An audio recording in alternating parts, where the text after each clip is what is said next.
I stood in the conference room at Hollowgate Systems, watching my sister Vanessa straighten her blazer before sitting in the chair that used to be our father's. The leather creaked under her weight, a sound I had heard 1,000 times growing up when Dad worked late into the night, building this architectural firm from nothing. My fingers drummed against the polished mahogany table, each tap echoing my accelerating heartbeat. "I appreciate everyone gathering on such short notice," Vanessa began, her voice carrying that artificial sweetness she reserved for board meetings. Her eyes swept across the room, landing on me last. "As you all know, my father's passing left a significant void in this company's leadership structure. After careful consideration with the board, I am honored to accept the position of Chief Executive Officer." The room erupted in polite applause. I clapped too, mechanically, even though my stomach churned. Dad had been gone for 3 months. 3 months of watching Vanessa schmooze with board members, of seeing her erase my contributions from presentations, of feeling the ground shift beneath my feet. I had spent 8 years at Hollowgate Systems, working my way from junior architect to vice president of operations. I had managed the Denver Convention Center project that brought in $12 million. I had restructured our supply chain and cut costs by 18% without sacrificing quality. None of that seemed to matter now. "This transition represents an exciting new chapter," Vanessa continued, flipping through her notes with manicured fingers. "One that requires fresh perspectives and strategic reorganization. To that end, I will be conducting individual meetings with department heads over the next week to discuss our path forward." My colleague Jordan caught my eye from across the table and gave me a subtle thumbs up. He mouthed the words, "You got this." I managed a weak smile. Jordan knew I had been working on a proposal for expanding our sustainable building division, something Dad and I had discussed extensively before his heart attack. The proposal sat on my laptop, polished and ready, representing months of research and countless late nights. The meeting concluded 20 minutes later. As people filed out, murmuring congratulations to Vanessa, I approached her desk. She did not look up from her phone. "Vanessa, I wanted to discuss the sustainability initiative," I said, keeping my voice steady. "I know Dad was enthusiastic about it, and I have all the projections ready for your review." She glanced up, her expression unreadable. "Schedule something with my assistant." "I already tried. She said your calendar is blocked for the next 2 weeks. Then I suppose it will have to wait." She returned to her phone, scrolling with deliberate slowness. I wanted to argue, to remind her that this company was as much mine as hers, that Dad had always treated us as equals, even if the official titles did not reflect it. But something in her posture, the set of her jaw, warned me that pushing would be futile. I turned to leave. "Oh, and one more thing," Vanessa called out, just as my hand touched the door handle. Her voice had lost its professional veneer, becoming something sharper, more personal. "I need you to compile all your project files and client communications. Have them on my desk by Friday. That is 3 days away. Some of those projects are ongoing and—" "Friday," she repeated, her eyes finally meeting mine. They were cold, calculating. Nothing like the sister who used to split cookies with me at our grandmother's house. "I need to understand exactly what you have been working on. Transparency is essential in leadership transitions." I nodded stiffly and left, my mind racing. The request was unusual, but not completely out of line for a new CEO. Still, something about it felt wrong, like the first crack in ice before it shatters completely. That evening, I drove to my apartment in Capitol Hill, the Denver skyline glittering against the darkening sky. My phone buzzed with a text from my mother. "How did it go today? Call me when you can." I did not call. I could not bring myself to explain that the daughter she had always favored, the one who could do no wrong, was now my boss. Instead, I poured myself a glass of wine and opened my laptop, beginning the tedious process of organizing 8 years of work into neat digital folders. Each file represented a piece of me, a problem solved, a client satisfied, a building that would stand for decades. I wondered if Vanessa would appreciate any of it, or if she even cared. By midnight, I had organized everything. My eyes burned from staring at the screen, and my shoulders ached from tension. I crawled into bed and stared at the ceiling, replaying the day's events in my mind. Something was coming. I could feel it in the way Vanessa had looked at me, in the careful distance she maintained, in the way the board members had avoided my gaze when they congratulated her. Sleep came in fragments, interrupted by dreams of crumbling buildings and locked doors. When morning arrived, I felt more exhausted than when I had gone to bed. But I got up anyway, showered, dressed, and prepared myself for another day at Hollowgate Systems, not knowing that my entire world was about to collapse. The next morning arrived with unseasonable warmth for October in Denver. I reached the office early, as I always did, and found the parking garage nearly empty, except for the cleaning crew's van and a sleek black Mercedes that I recognized as belonging to Douglas, our company attorney. His presence at 7 a.m. struck me as odd, but I dismissed it as coincidence and headed upstairs. My assistant, Claire, was already at her desk, which was unusual. She typically arrived at 8:30, giving herself time to drop her daughter at school first. Her eyes widened when she saw me, and she immediately busied herself with papers on her desk, avoiding eye contact. "Morning, Claire," I said, slowing my pace. "Everything okay?" "Fine," she replied quickly, too quickly. "Just getting a head start on some filing." I wanted to press further, but the elevator dinged behind me, and Jordan emerged with 2 coffees in hand. He extended one to me with a grim expression. "We need to talk," he said quietly, glancing toward Vanessa's office. "Conference room 3. Now." My stomach dropped. Jordan was not dramatic by nature. If he looked this serious, something significant had happened. We walked in silence to the small conference room at the end of the hall, the one we typically used for confidential client calls. He closed the door and pulled the blinds. "I probably should not be telling you this," he began, setting his coffee down untouched. "But you deserve to know before it happens. I overheard Douglas and Vanessa talking this morning. They were discussing termination procedures." The room tilted slightly. "Whose termination?" His silence answered my question. I sank into the nearest chair, my coffee forgotten. "Are you certain?" "I heard your name. Multiple times." Jordan ran a hand through his hair, a gesture I recognized from all the late nights we had pulled together on difficult projects. She was asking about severance packages, legal liabilities, how to handle ongoing projects. Douglas was walking her through the process. "But I have done nothing wrong. My performance reviews have always been excellent. Dad never—" I stopped myself, realizing the futility of the statement. Dad was gone. His opinions, his protections, his belief in my abilities meant nothing now. "I know," Jordan said softly. "Everyone knows. This is not about performance. It is about control. She wants her own team, people who owe her their positions." We sat in heavy silence for several minutes. The coffee in my hand had grown lukewarm, but I did not notice. My mind raced through possibilities, strategies, ways to fight back or at least protect myself. 8 years of my life had been poured into this company. I had sacrificed relationships, missed family events, worked through holidays and vacations. And now my own sister was about to erase me as if I had never existed. "What should I do?" I asked finally, hating how small my voice sounded. "Document everything," Jordan advised. "Make copies of your projects, your communications, anything that proves your value. If she is going to do this, at least make sure you can demonstrate your contributions to future employers."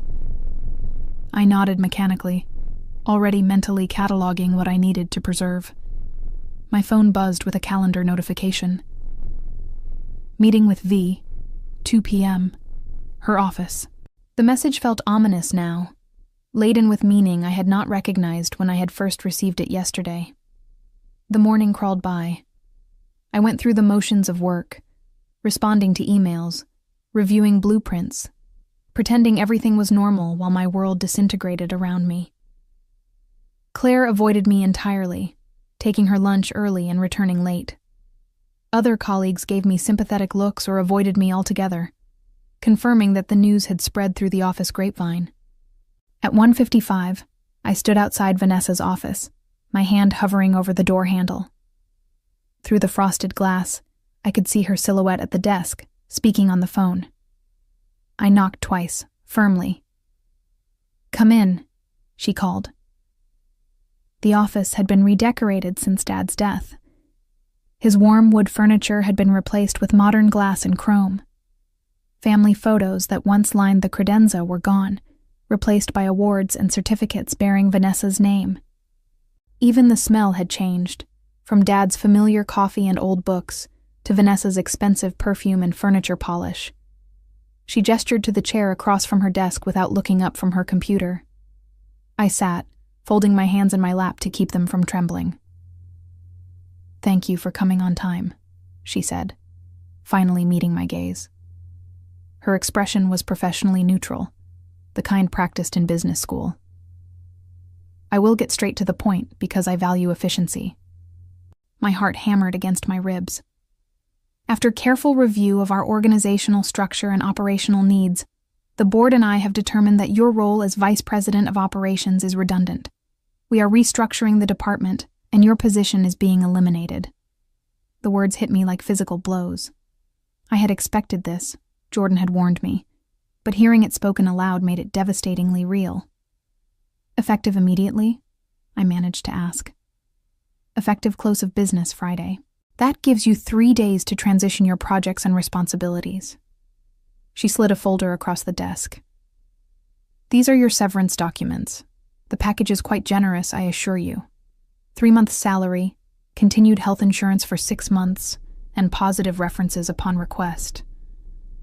I stared at the folder without touching it. "This is because of Dad, is it not? You never wanted me here." "This is a business decision," Vanessa replied coolly. "Nothing personal. Your services are simply no longer required." Those words would echo in my mind for days afterward. Your services are no longer required. As if 8 years could be summarized and dismissed in 5 cold words. I do not remember leaving Vanessa's office or walking to my car. The next thing I knew, I was sitting in the parking garage, gripping the steering wheel hard enough to hurt, trying to remember how to breathe. My phone kept buzzing with messages, probably from Jordan or Claire, but I could not bring myself to look at them. 3 days. I had 3 days to pack up my career, to pretend everything was fine while my sister systematically erased me from the company my father built. The cruelty of it was breathtaking in its simplicity. She had not fired me immediately, which would have been messy and drawn attention. Instead, she was giving me just enough time to make it look voluntary, to save face, to go quietly. I started the car and drove without thinking, letting muscle memory guide me. Denver's streets blurred past, familiar landmarks registering only vaguely in my consciousness. Before I realized it, I was on Interstate 70, heading west toward the mountains, my beach house. The phrase felt like a lifeline, a place where I could think clearly without Vanessa's cold gaze or the pitying looks of colleagues who knew my fate before I did. The beach house sat in Oregon, 3 hours north of Coos Bay, perched on a cliff overlooking the Pacific. I had bought it 2 years ago with money from a substantial bonus, back when Dad was still alive and proud of my accomplishments.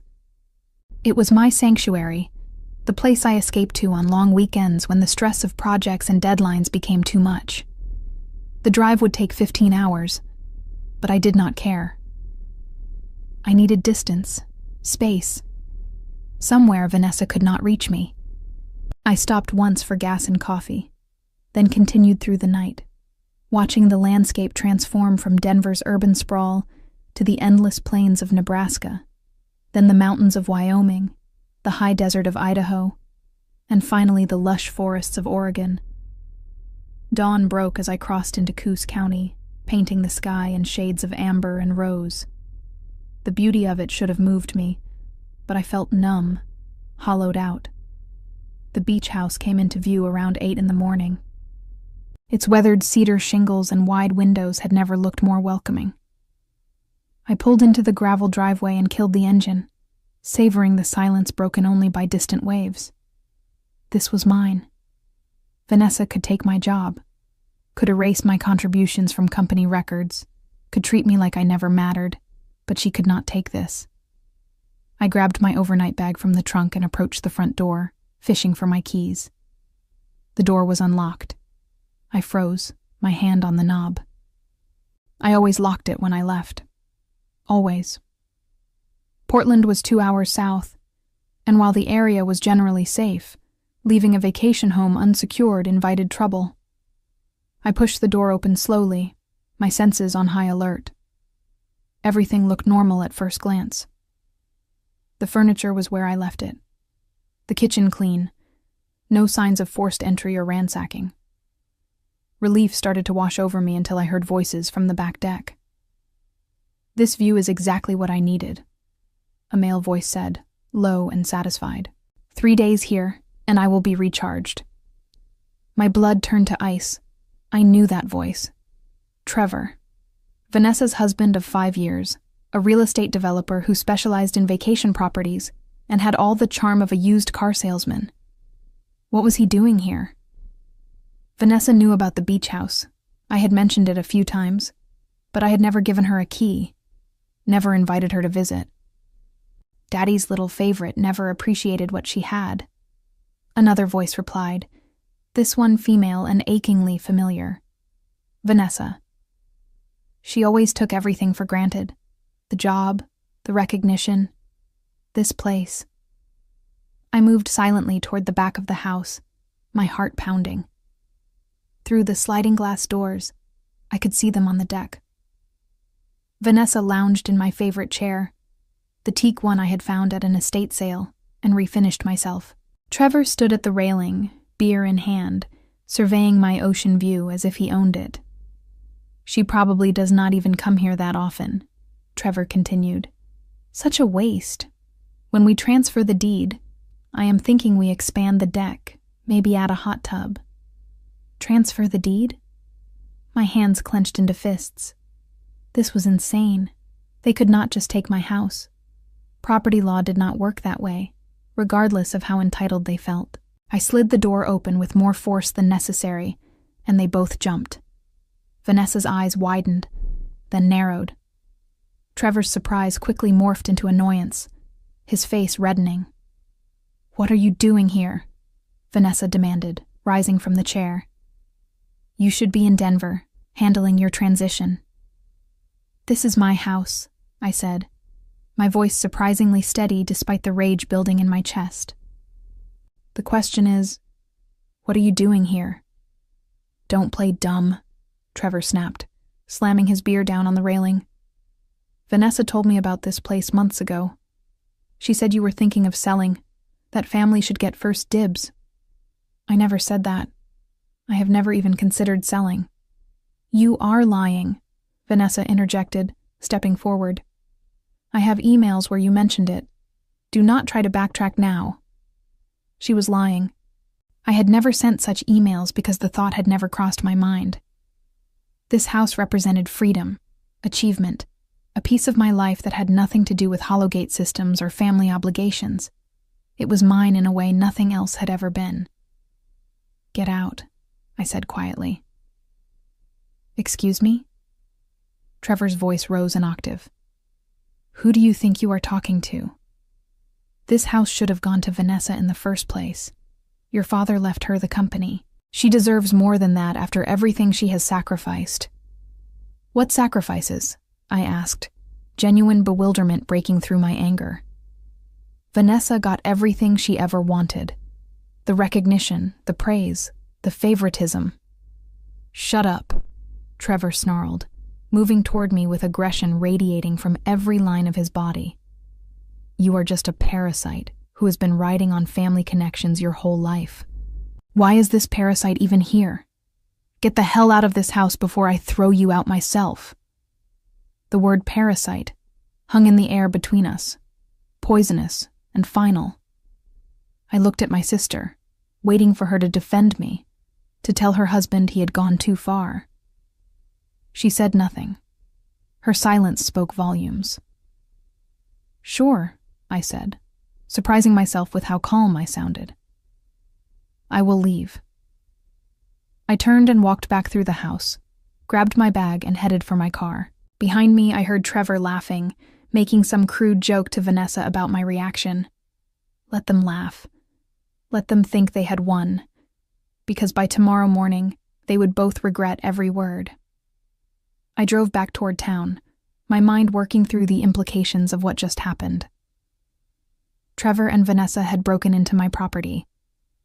More than that, they had plans for it, detailed plans involving construction and ownership transfer, which meant this was not a spur-of-the-moment decision. They had been plotting this for months, probably since Dad died. I pulled into a small diner on Highway 101 and ordered coffee I did not drink.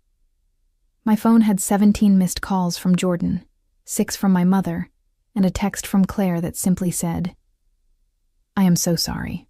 Call me when you can." I ignored all of them, and instead opened my banking app, checking the account tied to my beach house mortgage and utilities. The last payment to my electricity provider had processed 4 days ago. Standard monthly charge. But there was another charge I did not recognize, dated 2 weeks back, an $800 payment to something called Cascade Property Services. I Googled the name. It was a local property management and real estate company based in Coos Bay. My fingers flew across my phone's keyboard, calling the company's main number. A cheerful voice answered on the third ring. "Cascade Property Services. This is Jennifer speaking. How can I help you?" "Hi. I am calling about a charge that appeared on my account. $800, 2 weeks ago. Can you tell me what that was for?" "Certainly. Can I get your name and the property address?" I provided both, listening to the sound of typing on the other end. "Okay, I have your account here. That charge was for key replacement services and a property inspection requested by..." She paused. "Vanessa Reynolds. Is she the co-owner?" "No," I said flatly. "She is not." "Did she provide any documentation proving ownership?" More typing. "It says here she presented a power of attorney document granting her authority to make decisions regarding the property. We required notarization, and everything appeared legitimate." Power of attorney. The words made my stomach churn. "Can you email me a copy of that document?" "I'm sorry, but I would need written authorization from Ms. Reynolds to release that information. Company policy." "This is my property," I said, struggling to keep my voice level. "I never signed any power of attorney, which means what she presented was fraudulent."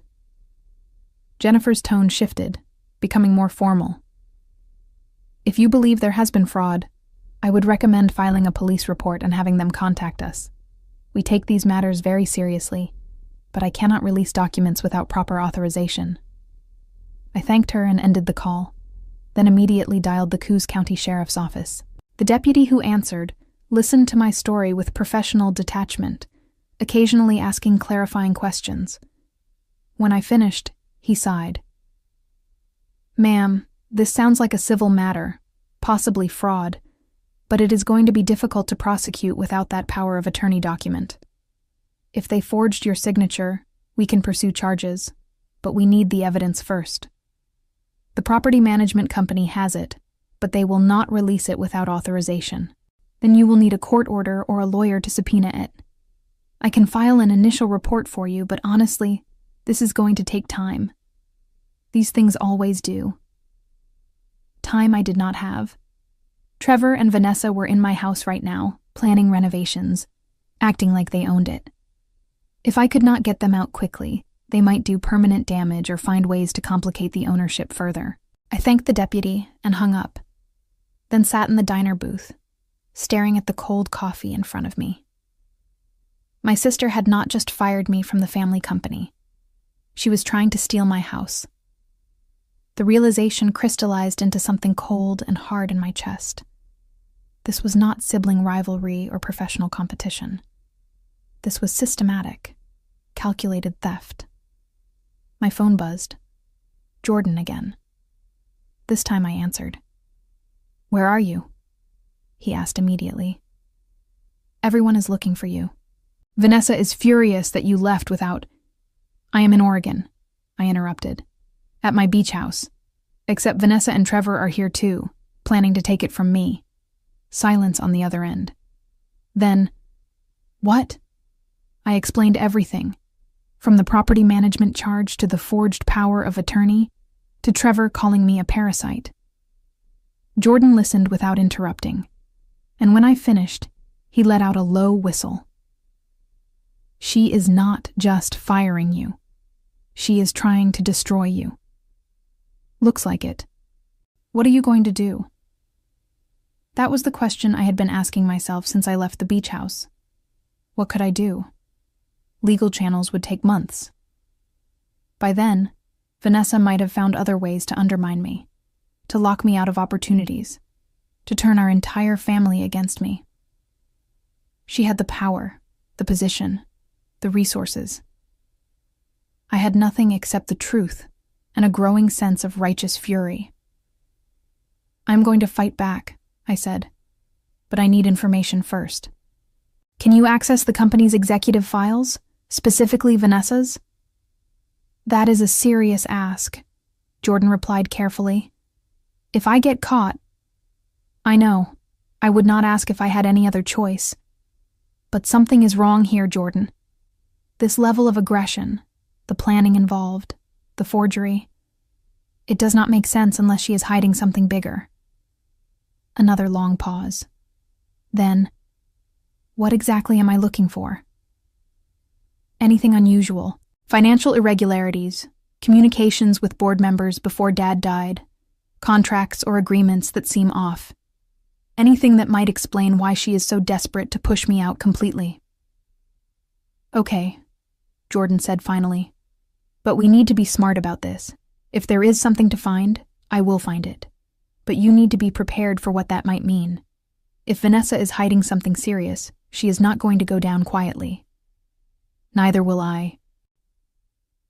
We hung up, and I sat in that diner for another hour, drinking refills of terrible coffee and watching the rain begin to fall outside. The Oregon coast was beautiful even in bad weather, all gray mist and pounding waves. I had come here to clear my head, to escape the wreckage of my career. Instead, I had walked into an ambush. But ambushes could go both ways. By evening, I had checked into a motel 15 minutes from the beach house.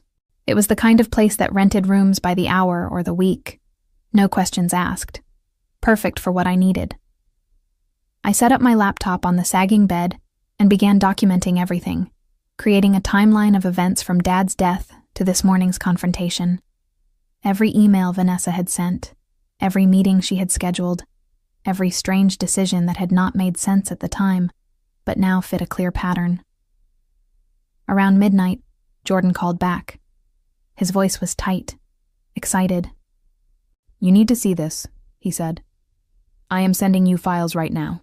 Check your secure email." I opened my laptop and refreshed my inbox. 3 large PDF files appeared, titled simply VR Contracts, VR Correspondence, and Board Minutes. I clicked on the first one, and my breath caught in my throat.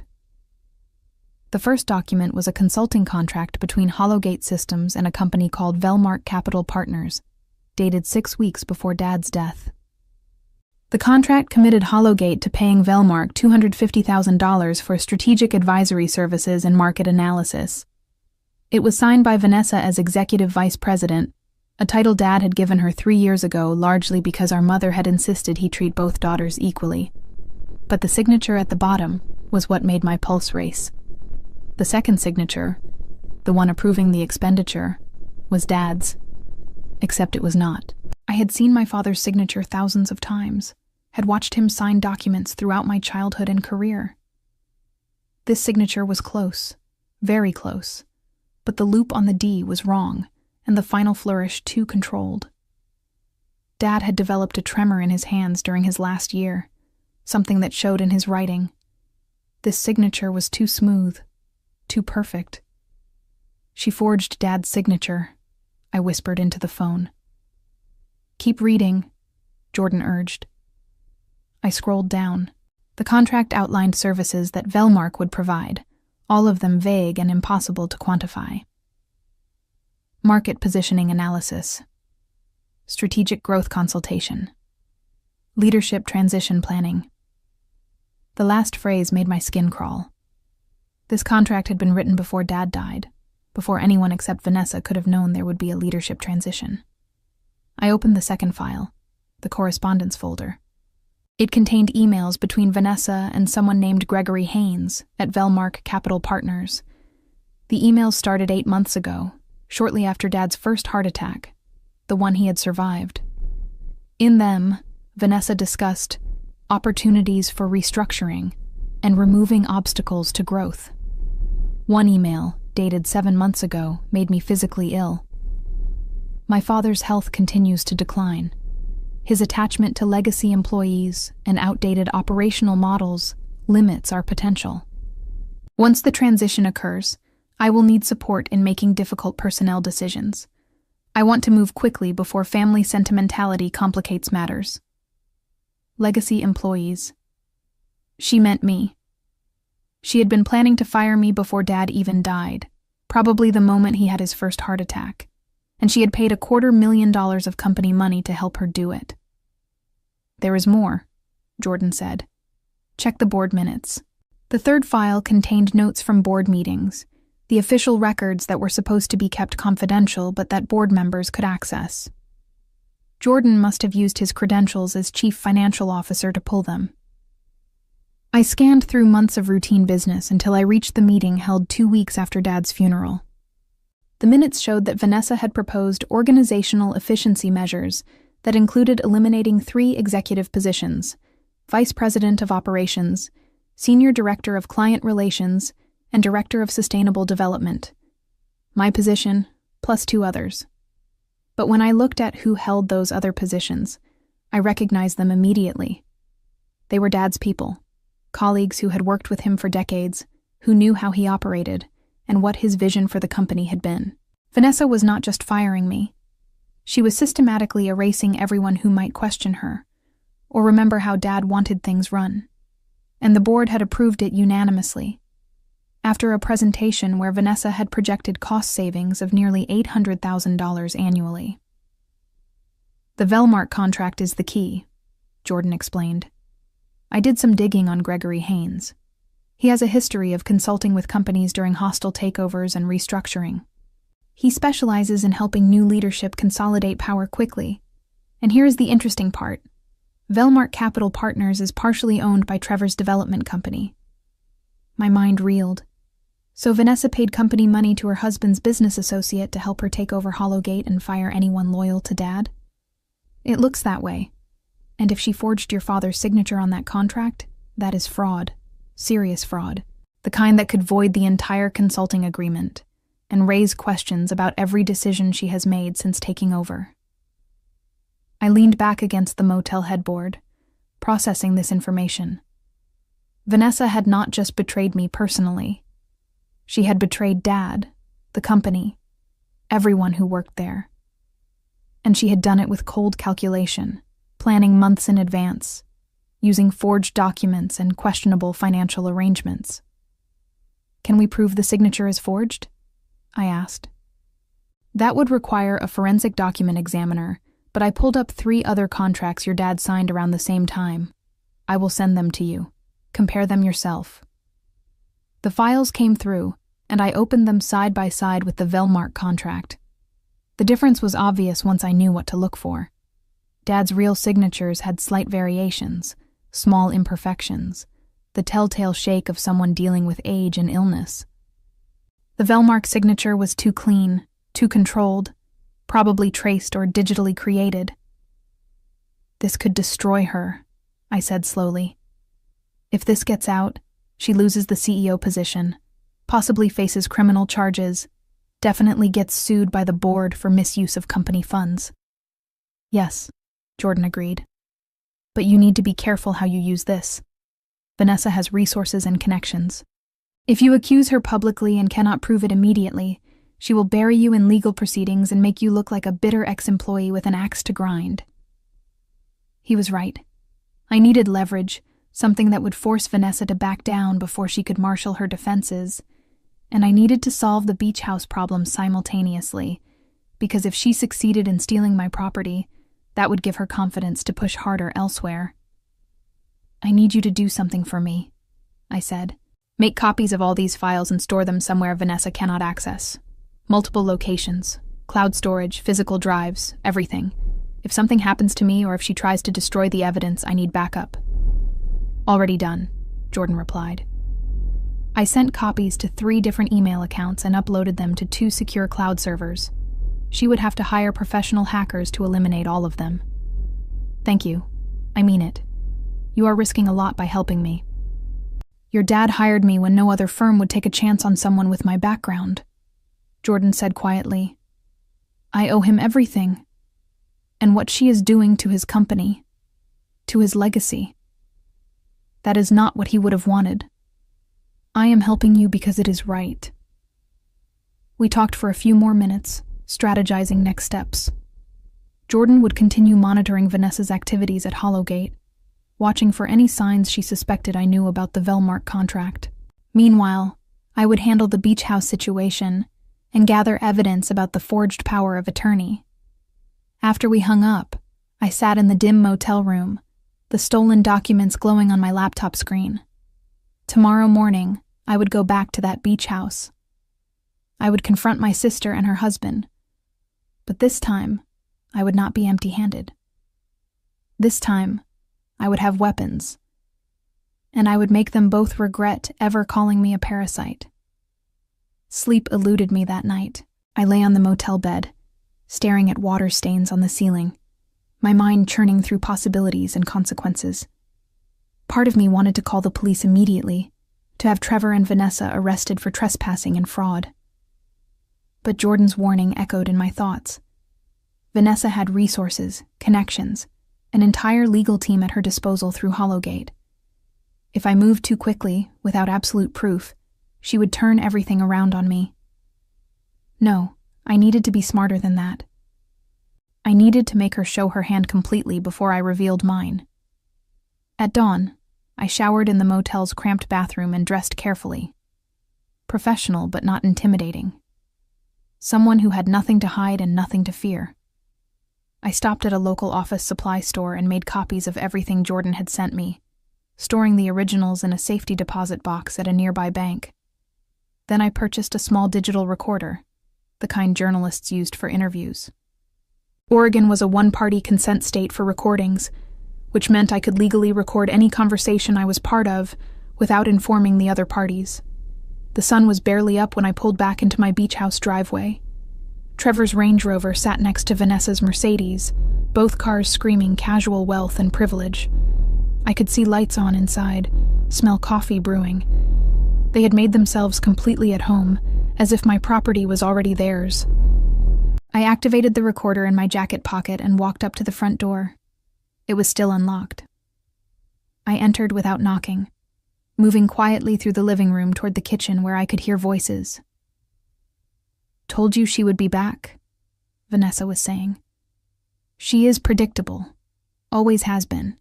She probably spent the night crying in some cheap motel, working up the courage to beg us for mercy. Let her beg, Trevor replied, his voice thick with disdain. After all the grief she has given you over the years, acting like she was entitled to run Hollowgate just because Daddy favored her. It is time someone put her in her place. I stepped into the kitchen doorway. They both turned, startled. Vanessa recovered quickly, her expression shifting to cold amusement. Back already? That was fast. I thought you were leaving. I changed my mind, I said pleasantly, pulling out my phone and opening the Photos app. I wanted to show you something before I go. It is fascinating, really. I think you will be very interested. I walked to the kitchen counter and set my phone down, turning it so they could see the screen. It showed the Velmark Capital Partners contract, specifically the page with the forged signatures. Vanessa's face went pale.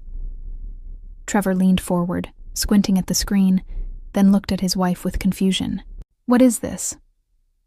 "This," I said, my voice steady and clear for the recorder, "is a contract that Vanessa signed on behalf of Hollowgate Systems 6 weeks before our father died.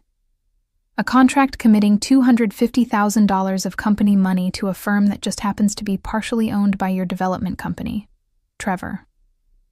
A contract that bears what appears to be Dad's signature, except Dad never signed it, because this signature is forged." "That is absurd," Vanessa snapped, but her voice lacked conviction. "You are making wild accusations based on what? Paranoia? Jealousy?" "Based on evidence," I replied. "I have 3 other contracts Dad signed around the same time. The signatures are completely different. His hand tremor shows in all of them except this one. Any forensic document examiner would confirm forgery within minutes." Trevor stood abruptly, his chair scraping against the floor. "You need to leave. Now. Before I call the police and have you removed for trespassing." "Trespassing? In my own house?" I laughed, the sound harsh even to my own ears. "That is rich coming from someone who used a forged power of attorney to have keys made. Yes, Trevor, I know about that too. Cascade Property Services keeps very detailed records, and once the police subpoena those records and compare the signature on that document to mine, we will have more proof of fraud. Federal fraud this time, since you crossed state lines to commit it." The silence that followed was deafening. I watched them both, saw the calculations running behind their eyes. Vanessa recovered first, her lawyer instincts kicking in. "You cannot prove any of this," she said, but her tone had shifted, less aggressive, more defensive. "Even if you could, you would have to explain how you obtained confidential company documents. That is theft, industrial espionage. You would be in as much trouble as anyone." "Maybe," I conceded. "Except I am not the one who embezzled $250,000. I am not the one who forged documents. I am not the one who committed fraud to steal property. Any lawyer would tell you that my methods of obtaining evidence pale in comparison to your crimes, especially since everything I have came from legitimate company sources that I, as a current employee until Friday, still have legal access to. That last part was a stretch, but they did not need to know that. What mattered was that they believed I had enough ammunition to destroy them." "What do you want?" Vanessa asked finally, her voice cold as winter. "First, you are going to leave this house immediately and never come back. You are going to contact Cascade Property Services and revoke whatever fraudulent authorization you gave them. Second, you are going to reinstate my position at Hollowgate with full benefits and a formal apology to the staff for the confusion about organizational restructuring." "Absolutely not," Trevor interjected. "We have rights. You have nothing," I interrupted, my patience evaporating. "You have forged documents and fraudulent claims and enough evidence to send you both to prison. Do you really want to test whether a jury will be sympathetic to a wealthy couple who stole from a grieving daughter?" Vanessa's jaw clenched. I could see her mind working, trying to find an angle, a weakness in my position. But there was not one. I had her completely cornered. "And third," I continued, "you are going to transfer the full contents of the Velmark contract to my personal account as compensation for emotional distress and wrongful termination. $250,000, the same amount you embezzled from Hollowgate." "That is extortion," Vanessa hissed. "No, that is justice. Call it a severance package if it makes you feel better. Because here is what happens if you refuse. I take everything I have to the board of directors. I take it to the police. I take it to the local news, because I'm sure they would love a story about sibling rivalry and corporate fraud at a prominent Denver firm. And then I watch, while your career, your reputation, and your freedom all disappear. I picked up my phone and looked at my sister, really looked at her, the woman who used to share secrets with me under blankets during thunderstorms, the woman who had held my hand at Dad's funeral while planning to destroy everything he built. Somewhere along the way, she had become a stranger. Or maybe she had always been this way, and I had been too blind to see it. "You have until noon to decide," I said. After that, I start making calls. I walked out of my beach house, leaving them standing in the kitchen, surrounded by the ruins of their plans. My hands shook as I got into my car, but my voice had been steady. The recorder in my pocket had captured everything. Now I just had to wait and see if they would take the deal, or if they would force me to burn everything down. I drove to the same diner from yesterday and ordered breakfast I had no intention of eating. My phone sat on the table in front of me, silent and accusatory. 11:17 in the morning, 43 minutes until my deadline. I had given Vanessa and Trevor until noon to decide their fate, and the waiting was excruciating. The waitress refilled my coffee for the third time, giving me concerned looks that I pretended not to notice. I probably looked like hell. I had not slept properly in days, had barely eaten, and the stress was etched into every line of my face. But none of that mattered. What mattered was whether my sister would call my bluff, because it was partially a bluff. Yes, I had evidence of fraud and forgery. Yes, I had recordings of their confession. But prosecuting them would be complicated, expensive, and emotionally devastating. It would tear apart what remained of our family, make everything public, turn Dad's legacy into a scandal. I did not want that. I just wanted them to leave me alone, to acknowledge that they could not simply erase me from existence because it was convenient. My phone rang at 11:43. Vanessa's name lit up the screen. I let it ring twice more before answering, keeping my voice level. "Yes? We need to talk," Vanessa said. Her tone was clipped, professional, the same voice she used with difficult clients. "In person. Trevor and I are still at your house. I have nothing more to say to you in person. You have 17 minutes to make a decision. After that—" "I accept your terms," she interrupted. The words came out fast, angry, like they physically hurt her to say. All of them. The house, my position at Hollowgate, the money. But we talk about this face to face first. You owe me that much. I did not owe her anything, but curiosity won out. Fine. I will be there in 10 minutes. The drive back to the beach house felt surreal. I had won. The realization should have filled me with satisfaction, triumph, vindication. Instead, I felt hollow, like a victor surveying the ruins of a Pyrrhic victory. This was my sister, the person I had shared a childhood with, and now we were negotiating terms of surrender like enemies in a corporate war. When I arrived, Vanessa was alone on the front porch, sitting on the steps with her arms wrapped around her knees. She looked smaller somehow, diminished. Trevor's Range Rover was gone, leaving only her Mercedes in the driveway. He left, she said without preamble as I approached, took his things and went back to Denver, said I could handle my own family drama. I sat down on the steps beside her, maintaining careful distance. The ocean spread out before us, gray and restless under cloudy skies. We sat in silence for a long moment, two sisters who had become strangers, trying to find words for the wreckage between us. "Why?" I asked finally. "Why go this far? You were going to be CEO regardless. Dad left you the company in his will. You did not need to forge documents or steal my house or destroy my career. You already had everything." Vanessa laughed, a bitter sound that had nothing to do with humor. "Is that what you think? That I had everything?" She turned to look at me, her eyes red-rimmed. "You were Dad's favorite from the moment you were born. Every achievement, every project, every idea, He always praised yours more than mine. Do you know how that feels? To be constantly compared to your younger sister and found wanting? That is not true. Dad loved us equally. Love, maybe. But respect, pride, those were yours. I had to work twice as hard for half the recognition.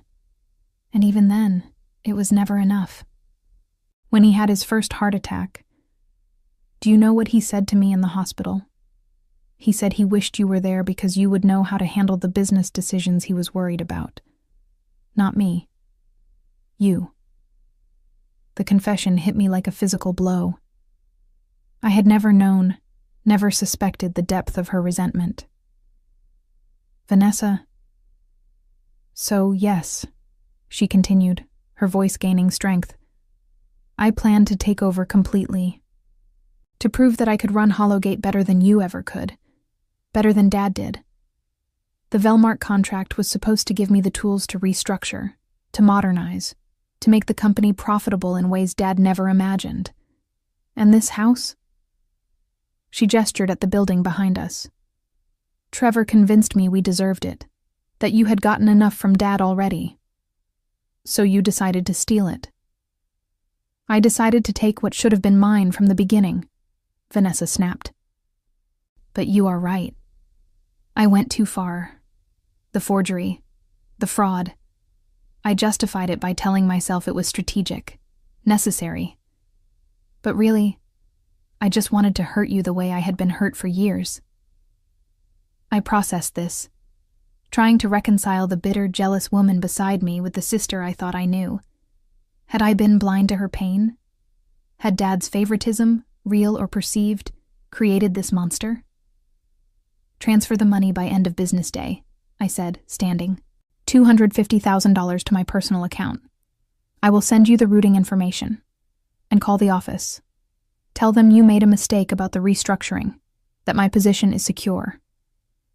And if I do this, you will destroy the evidence? No, I said honestly. I will keep it. Insurance in case you ever try something like this again. But I will not take it to the board or the police unless you force my hand. We can both move forward, run the company together like Dad wanted, or we can destroy each other. Your choice. Vanessa stood slowly, brushing sand off her pants. I choose survival. For now. The wire transfer appeared in my account at 4:32 that afternoon. $250,000, with a memo line that read simply, Settlement. I stared at the numbers on my phone screen, feeling nothing. The money was compensation, vindication, proof that I had won. But it felt empty. This was not what I had wanted when I started working at Hollowgate 8 years ago. I had wanted partnership, family, a legacy to be proud of. Instead, I had transactions and threats, and a sister who hated me. My phone rang again. Jordan this time. You did it, he said, unable to contain his excitement. Vanessa just sent a company-wide email. She is announcing organizational changes, saying that after careful review, all executive positions will remain intact. She specifically mentioned you by name, praised your contributions, and said she looks forward to continued collaboration. Good, I said flatly. Good? That is it? You just won. You beat her at her own game. Did I? Because it does not feel like winning. Jordan was quiet for a moment. What do you want me to say? That this was clean and satisfying? It was not. It was messy and complicated and probably permanently damaged your relationship with your sister, but you protected yourself and the company. That counts for something. Maybe, I conceded. Listen, I need a few days before I come back to Denver. Can you cover for me? Of course. Take all the time you need. But what are you going to do now? Long term, I mean. You and Vanessa cannot keep working together like this. Eventually, something else will break. He was right. The temporary truce we had established would not last. Vanessa's resentment ran too deep, and now I had humiliated her, forced her to acknowledge defeat. She might honor our agreement for now, but eventually she would find another way to push me out. I am going to find a lawyer, I said, making the decision as I spoke. Someone who specializes in business law and corporate governance. And I am going to explore options for protecting myself permanently. Maybe that means forcing a sale of my shares. Maybe it means establishing boundaries that even the CEO cannot cross. I do not know yet, but I am done being vulnerable. Smart, Jordan approved. I can recommend someone. A woman named Carolyn who handled some contract disputes for us last year. She is tough, ethical, and does not back down from powerful opponents. Perfect for dealing with Vanessa. We talked logistics for a few more minutes, then hung up. I stood on the beach house deck, watching the sun break through the clouds, painting the water in shades of copper and gold. This place was mine again. Truly mine. And nobody could take it away. That should have been enough. But I found myself thinking about Dad, about what he would have said if he could see what his daughters had become. Would he be disappointed? Ashamed? Or would he understand that sometimes families break? That good intentions and shared blood are not enough to overcome fundamental incompatibilities? I spent the next 3 days at the beach house, not hiding exactly, but not ready to face Denver either. I walked the beach each morning collecting shells and driftwood, letting the ocean air clear my head. I called Carolyn, Jordan's lawyer recommendation, and spent 2 hours on the phone explaining my situation. She listened carefully, asked pointed questions, and by the end of our conversation, had outlined 3 possible strategies for protecting my interests at Hollowgate. The nuclear option, she explained, would be forcing a complete buyout. You sell your shares to Vanessa or an outside investor and walk away clean. You lose the company, but you get liquid assets and freedom from her influence. And the other options? We establish an operating agreement that limits the CEO's power over certain positions and decisions. We could make your role as vice president of operations protected, requiring board approval for termination. Or we could push for profit-sharing arrangements that give you financial security, even if she tries to marginalize your operational authority. I considered each option carefully. Walking away completely would be easiest emotionally. But it would also mean abandoning Dad's legacy, letting Vanessa's version of the company become the only version. The thought made my stomach turn. I want to fight for the operating agreement, I decided. Protection for my position and clear boundaries on executive power. Can we present that to the board without making it look like a direct attack on Vanessa? Absolutely. We frame it as good governance, protection for all executives, institutional stability. The board should appreciate limiting CEO power regardless of who holds the position. It is smart corporate policy. By the end of the week, Carolyn had drafted a proposal. Jordan agreed to present it at the next board meeting, positioning it as a joint recommendation from the executive team, rather than a power play. It was subtle, strategic, and exactly the kind of long-term protection I needed. On my last morning at the beach house, I stood on the deck with my coffee, watching dolphins play in the waves offshore. My phone buzzed with a text from my mother. Vanessa says you two had a productive conversation. I am glad you are working things out. Family is important. I almost laughed. Vanessa had spun our confrontation into something positive, probably to avoid explaining why she suddenly needed to transfer $250,000 to me. Classic Vanessa, controlling the narrative. But I did not correct my mother. Let her believe we had reconciled. Let everyone believe the story Vanessa wanted to tell. I knew the truth, had the evidence to prove it, and that was enough. I returned to Denver on a Tuesday morning, driving straight to Hollowgate Systems without stopping at my apartment first. The parking garage felt different somehow, less intimidating than it had a week ago. I was no longer the employee facing termination. I was the woman who had evidence of fraud, who had forced a CEO to back down, who was implementing structural changes to prevent future abuse of power. Jordan met me at the elevator, grinning. "Welcome back. You look better. Less homicidal." "Just better rested," I replied. "How did the board meeting go?" "Perfectly. Carolyn was brilliant. She presented the operating agreement as routine governance improvement, cited 3 other companies in our sector that have similar protections. The board ate it up. They voted unanimously to approve it, with Vanessa abstaining to avoid appearance of conflict of interest. She abstained? Vanessa? That was surprising. My sister never gave up control voluntarily. I think she realized fighting it would raise questions about why she opposed protecting executive positions. Better to abstain and maintain the appearance of cooperation.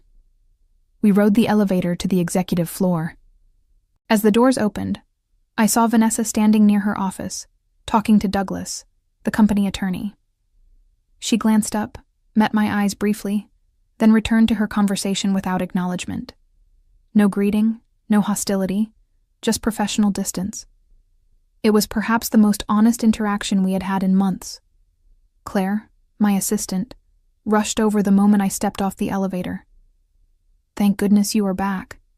I have about 40 items that need your attention, 3 client meetings to schedule, and the sustainable building proposal deadline is next week.